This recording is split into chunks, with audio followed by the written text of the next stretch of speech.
Hey, Hey, John. Hey, everybody else that's joined us as well. We are going to give it about 1 minute for everybody to be able to join the broadcast. Then we'll do introductions and we'll just kind of dive right into the conversation. But we were talking backstage, virtually backstage, and it is actually Tracy's birthday on Friday, and he was giving me a teaser about what he had going on. So, Tracy, what are you doing for your birthday? yeah. So, kind of like I was saying, I'm supporting a friend of mine. He's got a new business up on the North Shore called Electric Trails, and they rent these really kick butt e-bikes. I think they go like 28 miles an hour. And Wow. so we reserved a couple of those for the day, my girlfriend Michelle and I, and we're gonna head up north and check out the trails, see some fall colors, be by the water, and just kind of relax a little bit. Should be a lot of fun. So it's Electric Trails. If you're in the North Shore, check them out.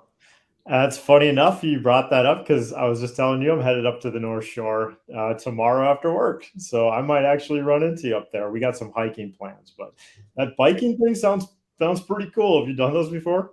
I haven't, no, so I'm pretty excited. And as we're getting started, I see Dina saying hello. Hey, Dina. I see Kelly live from La Crosse, Wisconsin. All right. And then Bree. So as you're watching this, pop in, say hello. And we're super excited to have everybody join us. Yeah, pop in, say hello. So you can start throwing your questions you have of us as well. We'll get to them towards the end of the conversation, but we want to hear from you because we would rather answer the questions that you all have versus us kind of just talking about the things that we think are cool. Hey, Grace From from Florida. Florida. Yeah. Stay Hope you're safe doing. down there. Yeah. Stay safe. All right. So I know we're talking about the recession roller coaster, right? There's been a lot of movement in the marketplace. And from our vantage point, being, in the recruiting and staffing business, we get kind of a front row seat to a lot of trends that are happening, having conversations with, multiple hiring managers on a daily basis. And so I know that you're pretty plugged into the staffing news. What are some of the top headlines you've been seeing lately? Yeah, it's been a crazy summer to say the least, and into the fall. I mean, it's a lot of uncertainty out there. I think is probably the biggest word, a lot of uncertainty. Right now, you hear a lot of people talking about potential layoffs. Are we in a recession? Is this a recession? I can tell you just from the numbers I've been seeing the last couple of weeks, just in the staffing news and just news in general. The shocking thing I saw was that the rate of layoffs is actually not any higher right now than it was pre-pandemic. So Okay. that's what's going on right now as of a couple of weeks ago. I'll caveat that with a PwC survey that I actually saw said that about 50% of companies, a little over 50% of companies, are either planning hiring freezes or layoffs. So that is stuff that could be coming down the pipeline. But as of right now, the layoffs are not as crazy as you might be hearing in the news. In particular, the industries that we are hearing the most layoffs from are industries like automotive, financial services, and tech, which Interesting. actually kind of makes a lot of sense if you think about large purchases with how crazy the market is. It just is harder to forecast for that stuff, and demand is dropping. Um, the industries that we're seeing the least amount of layoffs in are healthcare.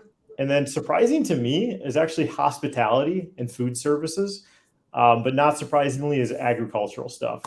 So still high demand for that stuff in healthcare, but the hospitality and food services have not been seeing big layoffs yet. Other interesting notes, there's still a lot of job openings out there right now. Roughly for every one hire, there's two openings on job postings markets right now. And then in Minnesota in particular, we are under 2% unemployment. So, yeah, people are employed here in Minnesota. It's leading the nation right now as far as unemployment. So things are looking good in Minnesota. And anything under 5% is generally good. So 2% is like amazing. But, those are headlines. Those are things I'm reading. Those are surveys. Tracy, you're talking to clients, candidates every day. What are you hearing out there? What are you seeing? Yeah. I think it's kind of interesting. You're talking about the industries that are that have had layoffs. And those are a lot of people that I see on LinkedIn, right? So I'm sure everybody on LinkedIn has seen, the post. I just got laid off. There's mass layoffs at this company, and a lot of them have been stemming from tech and financial services, at least what I personally am seeing in my LinkedIn feed. And just as a quick reminder to anybody watching, if you've got questions, put them in there. We'll get to them towards the end of this. This is a live event, so we want it to be interactive. But some of the conversations that I've been having with hiring managers and business owners is companies are still hiring. Like you said, we are seeing, the studies say, and we're seeing this, for every person looking for a new job, there's 2 openings. So who are the companies that are hiring? They tend to be the smaller to medium organizations. I shared this at our all company meeting the other day that some of our larger enterprise clients are doing hiring freezes. So we are seeing a little bit of both, right? So if I'm a hiring manager, what's that mean to me? Well, if I work for a smaller or medium-sized organization and you've got the budget, you've got the capacity to bring people on, some of that pressure on getting people it's at least for the time being a little bit alleviated, right? Because some of the larger companies are letting people go, and some of the larger companies aren't bringing on new people. So that would get me excited. And that's something that we've been talking about with hiring managers. And then, the other piece, and I think this has been going on for a long time now, but, digital roles, right? Just more and more companies that have traditionally had digital not as of a forefront. It just keeps coming, and digital is getting more and more complex, right? So we can't just bring in somebody with, a year of experience and then expect them to be able to manage a website, do analytics, run social media. So just digital is getting more and more specialized and becoming more and more of a technical requirement. That sounds pretty common from what I've been hearing too, especially in the digital space. I mean, what kind of hiring like roles and titles are you hearing from those companies within the digital area? Yeah. So roles like SEM analyst, right? Search engine marketing analyst. That person needs to know how to run analytics and be able to look at a website and say, hey, these are the things we need to make improved. We just started working on a web manager role. So again, that one it's a large enterprise website, and they need somebody in-house to be able to do a lot of the day-to-day tasks, and then partner with their external agency that'll do more of the in-depth development and coding. We're seeing a lot of paid media roles. And again, so you need to know and understand the platform. It's not just being able to write copy and get good creative. You need to know how to understand how to target. You need to understand how to report, analyze reports, and make recommendations on those. Oh, that's great. And then is there anything in particular you're seeing? I know we've had a crazy busy year as far as like permanent hiring. We also do contract and freelance. So what are you seeing as far as a mix? Like, how are these companies getting their stuff done when there's 2 openings to, 1 hire basically right now? How are they getting things done? What are they hiring for? Yeah. So, and we've talked about this, but we are starting to see more and more contract or freelance or consultant roles opening up, especially because companies are unsure of what's going to happen in the next 6 months. So instead of bringing a full-time resource, let's bring on a consultant to help flex especially agencies. We're seeing this with agencies across the board, bringing on consultant or freelance support to help them flex as jobs come in. Yeah. And even, a lot of our enterprise clients, we've got this big project that we know is going to be at least 6 to 12 months worth of work full time, but we just aren't confident enough to bring them on full time. So we're seeing long-term consultants from types of companies we've never seen it before. So that's kind of interesting from my perspective. Yeah, and I know we were talking the other day too, just about trying to lump all these roles into one job, especially at small to mid-sized companies. I know internally here at Celarity, we used to be pretty generalist on the internal marketing side. We've really shifted the last couple of years, and instead of just having 2 to 3 full-time people just trying to be responsible for everything, whether it's search, content, email, direct, like anything like that.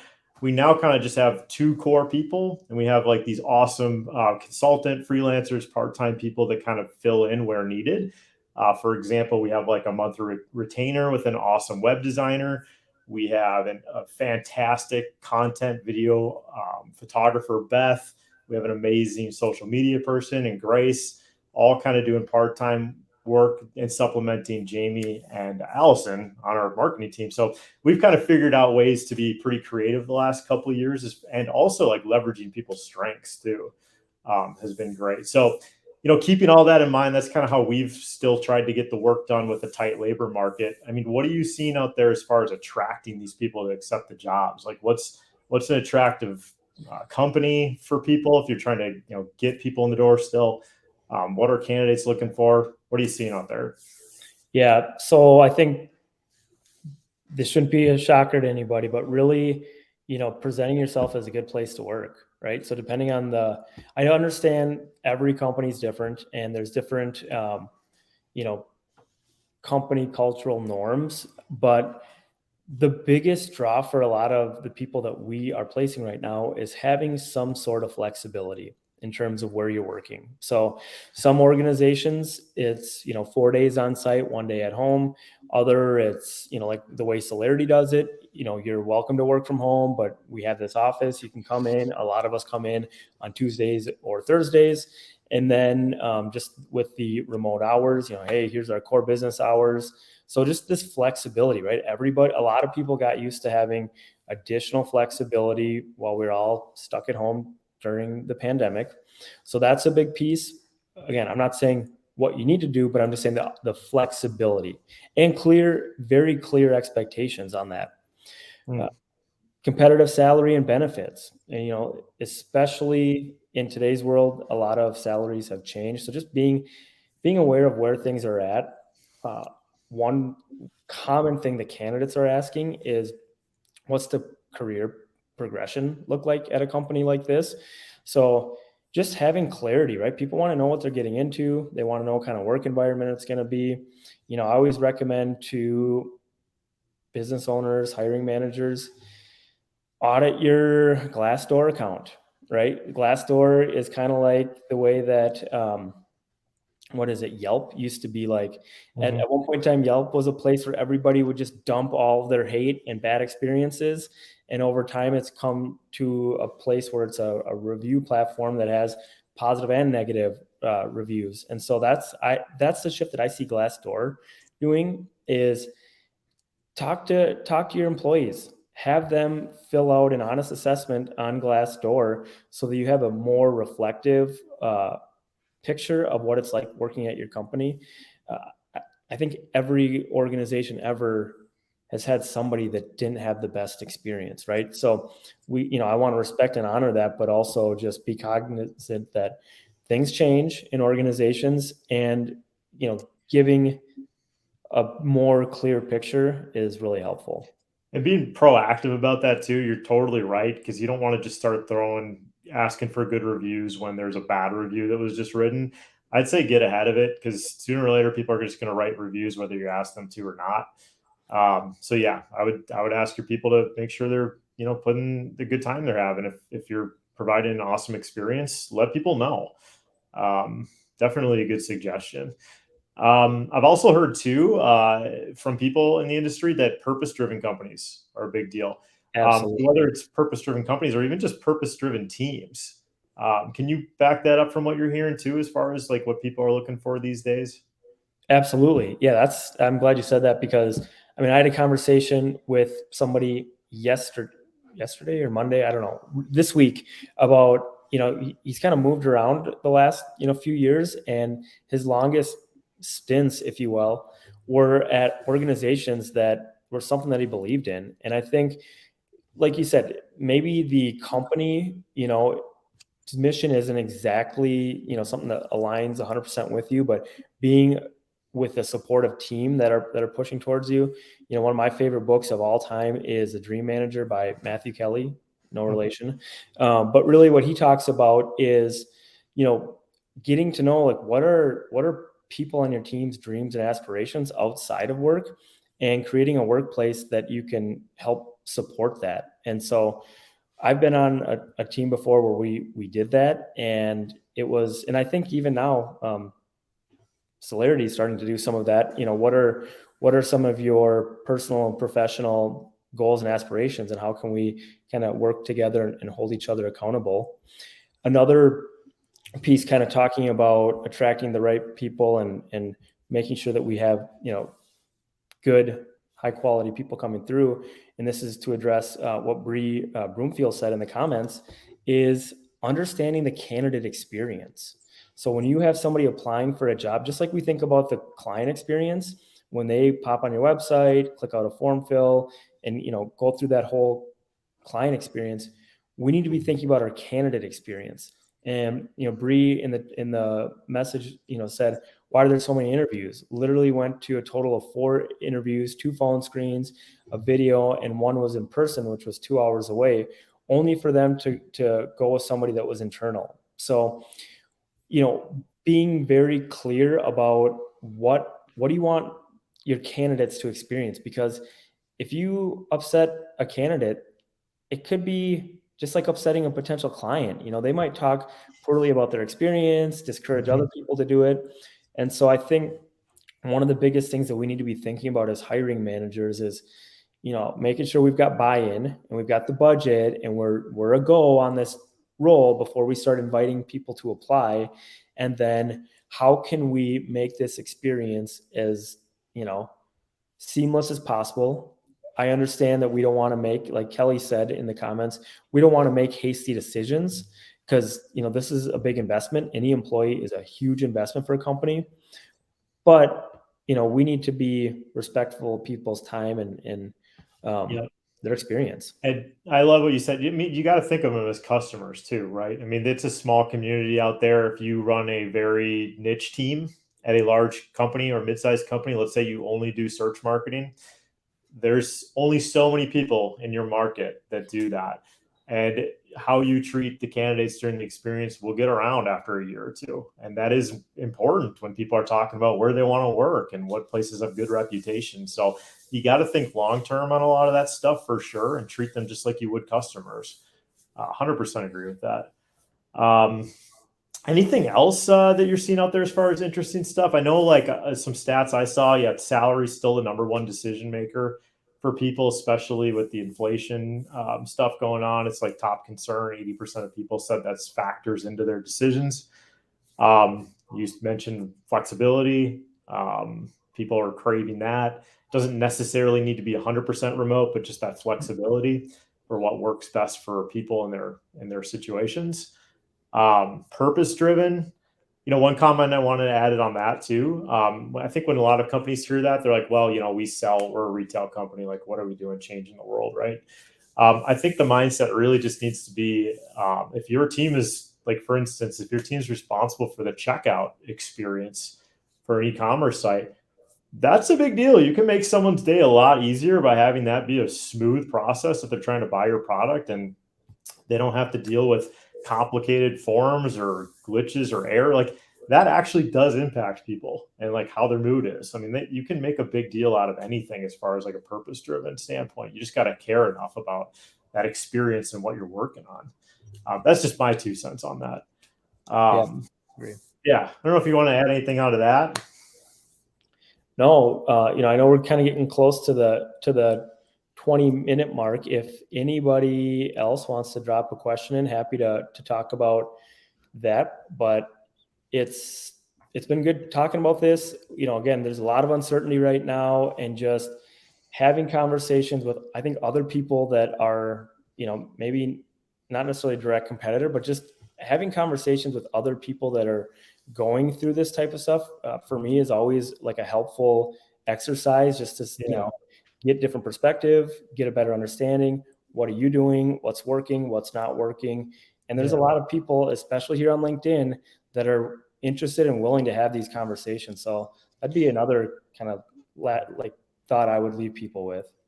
Yeah, and there's always going to be the headlines, the stuff you read that people are talking about, and there's also stuff that's happening, right? So I just kind of recap for people who missed the beginning part. I mean, what we're basically hearing, like news-wise, is, there's a lot of layoffs going on. From what the numbers are saying, layoffs are not happening at a crazy high rate yet. There are a lot of surveys being said and done that may indicate hiring freezes for sure. I mean, we're hearing that from our large clients for sure, hiring freezes. But we have not experienced, as far as like our clients in our industries, layoffs, except for maybe one larger client of ours. So it's not as widespread yet, but again, you never know how things are going to be in the next few months. And it seems like healthcare is a great place to be right now, as far as like long-term career stuff in the short term and long term. And like automotive financials are kind of where most of these layoffs, in tech is kind of where most of the layoffs are happening right now. So John, as somebody who, how long have you been in staffing and recruiting? 13, 14 years now. Okay. So here's the question that Kelly just asked. I'm curious your perspective as someone who's been doing it for 13, 14 years. Should candidates and hiring managers be nervous about the direction of the hiring market? That is a great question. I honestly, I'd say you should take some confidence away knowing that the hiring market's still strong right now. I would say if you take away anything from this conversation today, it's knowing that the employment market's still great, especially in Minnesota. There's still plenty of jobs out there for each person looking. So I think as far as like feeling confident today, you should feel good about it. And always be checking with your network, always be networking. You never know when layoffs may happen. I'm always a big proponent of always going out of your way to network, even if it's just grabbing coffee with someone for 15, 20 minutes, catching up with an old coworker from years ago. Maybe they're at a new company. Just get those relationships strengthened, hear what's going on with them. I mean, and also it's just great to reconnect with people. It just feels good to hear what's going on with them and just make those friendships and staying positive. Yeah. And as you know, I'm a big advocate of making connections with people on LinkedIn, even if you don't know them, you haven't met them before, because that's literally why I'm sitting here today. Is you and I were connected on LinkedIn. Yep. An opportunity, in my life to make a change came up. And what did I do? I sent you a LinkedIn message. Hey, I don't know if we know each other, but here's the situation. And I just asked for a 15-minute call, and we ended up, talking for, I think, about an hour, and a year later, here we are. And generally people like helping people. If you ask, for a connection, you may not know them, but maybe you know someone in common. I mean, that's all we do all day, right, Tracy, is just reach out to people and ask that stuff. People are actually pretty open. So I'd recommend people to, stay positive, get out there and kind of reach out, build your network, reconnect with old colleagues, friends. I'd say it's a good time to be confident. But always be making connections, always be, looking at what's out there. I like it. We could probably talk about this for hours and hours, but I want to be conscious of people over their lunch hour, taking the time to come check this out and wrap this up. The biggest ask, to maybe a way to end it, is talking about networking. Feel free to reach out to me on LinkedIn, connect with me on LinkedIn. I'm going to invite you to connect with John on LinkedIn, right? We're in the business of making connections, getting to know people, and networking. And we're always helpful. So if you have any questions or anything, we're happy to help you out with that. Even if it's, we got year ends coming up, people maybe asking for raises, or your team, you're interested to know what salaries are for competitiveness, make sure you're retaining your talent. We can pull those salary reports for you. We have a super accurate database of information with real payroll information that is about as accurate as you can get out there. Happy to help. Anybody who needs that, just reach out. Cool. All right. Well, thank you. Thanks, everybody.